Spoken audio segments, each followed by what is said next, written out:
Bien-aimés dans le Seigneur, Shalom. Nous sommes dans la joie de nous retrouver pour cette dernière méditation de cette semaine. Nous sommes le vendredi 16 avril 2021 et nous vous saluons au nom de notre Seigneur et Sauveur Jésus-Christ. Matthieu chapitre 6, versets 5 et 6, c'est le passage que nous allons lire et là où nous allons tirer notre méditation de ce jour. Matthieu 6, 5 à 6, voici ce que déclarent les Écritures. Lorsque vous priez, ne soyez pas comme les hypocrites qui aiment à prier debout dans les synagogues et au coin des rues pour être vus des hommes. Je vous le dis en vérité, ils reçoivent leur récompense.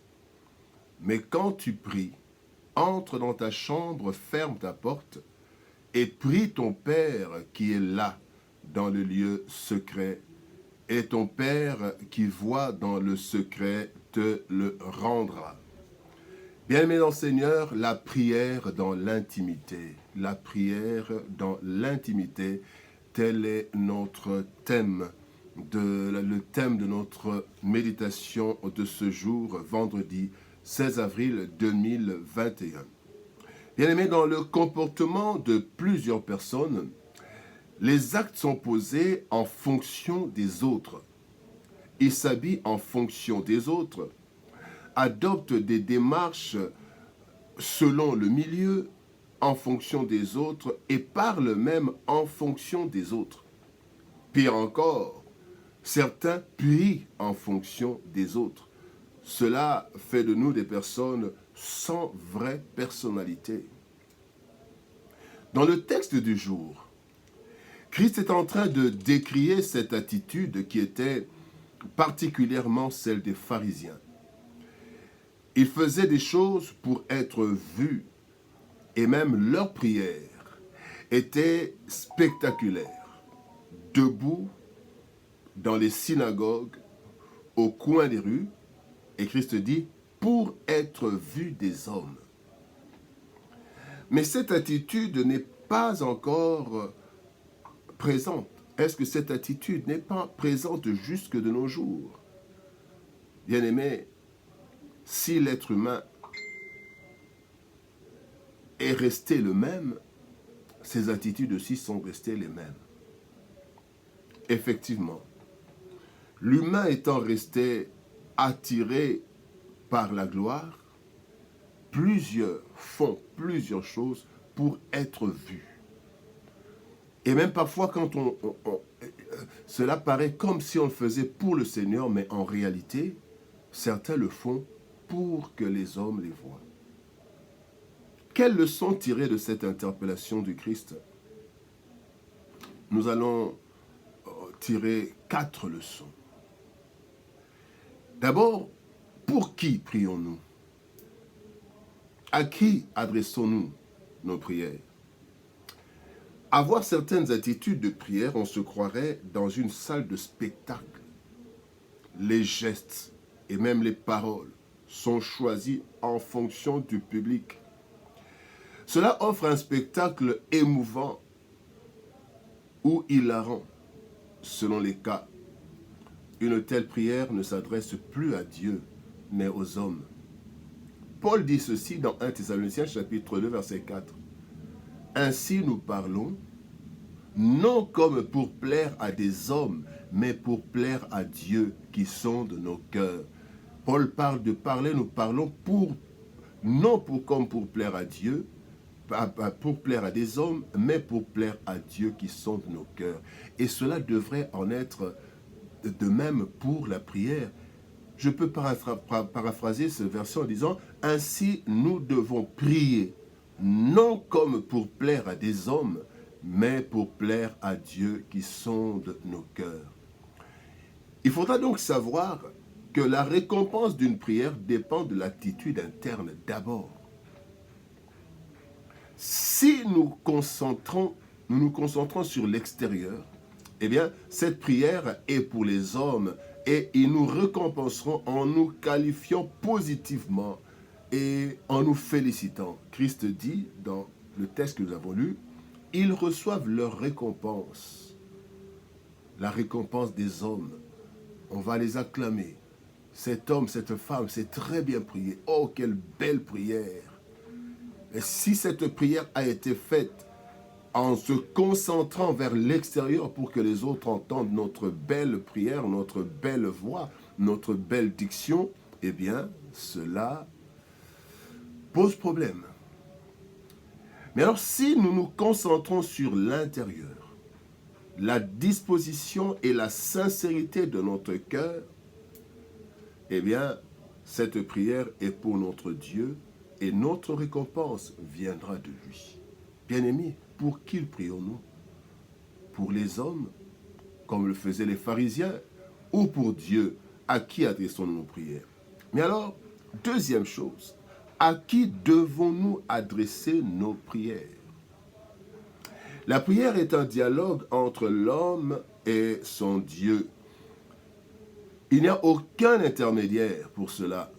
À la mort de Christ, le rideau du temple s'est déchiré. Et la Bible dit dans Éphésiens chapitre 2, verset 18, « Car par lui nous avons les uns et les autres accès auprès du Père dans un même esprit. » Nous avons accès. La mort de Christ à la croix nous a donné libre accès dans la présence du Père, dans le lieu très saint, dans le Saint des Saints, là où il n'y avait qu'un sacrificateur, qu'un souverain sacrificateur qui entrait une fois l'an.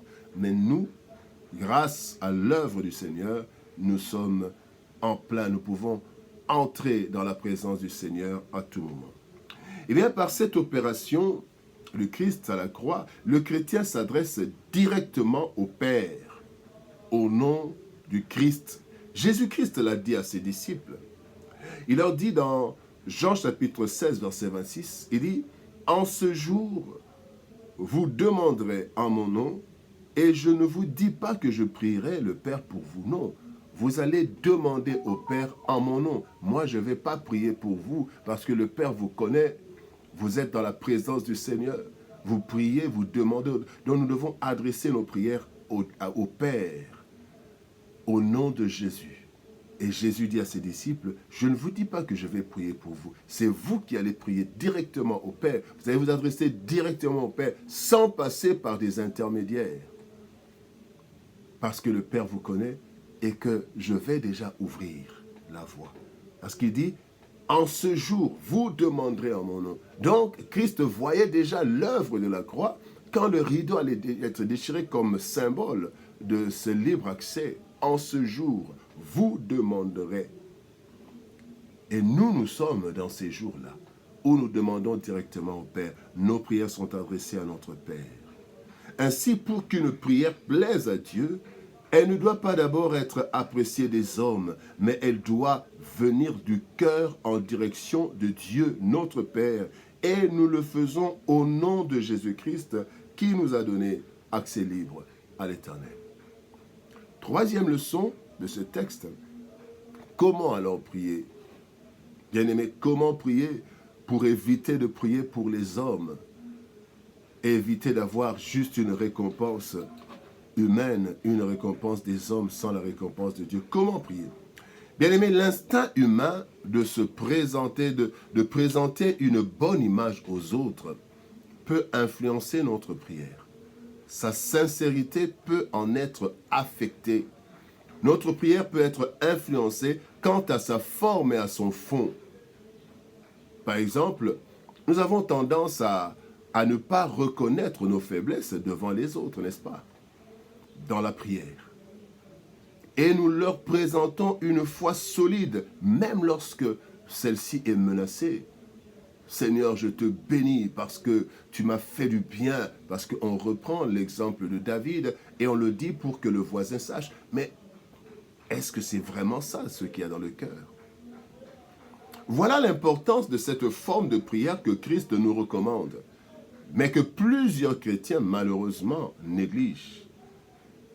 Christ dit, mais quand tu pries, dit Jésus-Christ, entre dans ta chambre. Première chose, entre dans ta chambre, ferme ta porte.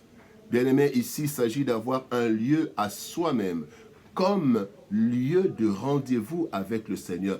Ta chambre, ça peut ne pas être ta chambre, ça peut être une salle, une pièce préparée, un endroit de rendez-vous avec le Seigneur. Ferme ta porte, cela veut dire éviter toute distraction extérieure. Il faut être séparé du monde extérieur, car la distraction peut nous préjudicier. La distraction peut nous préjudicier. Les disciples avaient un lieu de prière, la chambre haute. Et Christ choisissait des lieux déserts. La Bible dit dans Marc chapitre 1er, verset 35, il dit, vers le matin, pendant qu'il faisait encore très sombre, il se leva et sortit pour aller dans un lieu désert. Entre dans ta chambre, ferme la porte. Et là, il priait. Bien-aimés, la deuxième chose que Christ nous montre dans la prière, il dit, prie ton Père qui est là dans le lieu secret. Parler en secret avec Dieu et répandre son cœur sans tabou, ni formule particulière, ni obligation de prononcer des noms en hébreu ou en grec. Anne en était arrivée à parler de façon à ce que personne n'entende sa prière, au point d'être prise même pour une ivrogne. Voici la réponse d'Anne. Voici l'attitude. 1 Samuel chapitre 1er, verset 13 à 15. La Bible dit, Anne parlait dans son cœur. Et il ne faisait que remuer les lèvres, mais on n'entendait point sa voix. Élie pensa qu'elle était ivre et lui dit, jusqu'à quand seras-tu dans l'ivresse? Fais passer ton vin. Anne répondit, non, mon Seigneur, je suis une femme qui souffre en son cœur et je n'ai bu ni vin, ni boisson enivrante, mais je répandais mon âme devant l'Éternel. Et je lui disais, ça c'est moi qui continue, et je lui disais des choses que je ne veux pas que d'autres personnes entendent. On ne sait pas ce que Anne avait dit à Dieu, mais ça marchait. Quatrième leçon, quels sont les résultats d'une prière intime? Le Seigneur Jésus-Christ non seulement montre la meilleure façon de prier, mais aussi il en donne les résultats. Il dit, et ton Père qui voit dans le secret te le rendra. Bien aimé, premièrement, nous n'avons pas besoin de crier devant tout le monde. Matthieu 6,6 dit, votre Père sait de quoi vous avez besoin avant que vous le lui demandiez. Et aussi, deuxième chose, c'est Dieu qui exauce, non la foule ou les autres. Ce n'est pas en criant que les autres auront pitié de nous. C'est Dieu qui exauce. La prière dans l'intimité. La prière d'ensemble, bien-aimés, c'est une bonne chose. Et Dieu nous demande de ne pas abandonner nos assemblées. Hébreux 10, 25. Cependant, rien ne remplace la prière intime, personnelle avec son Père. Cette prière intime est devenue très rare de nos jours. Plusieurs ne prient qu'en présence d'une foule. Pourtant, la puissance d'une prière d'ensemble vient des puissances de plusieurs prières intimes de chaque chrétien. Bien-aimés, voilà pourquoi la puissance de Christ venait aussi de ces temps de prière dans les lieux secrets, comme par exemple à Gethsémani. Voilà pourquoi Christ nous recommande cette prière de chambre dans le secret avec notre Père.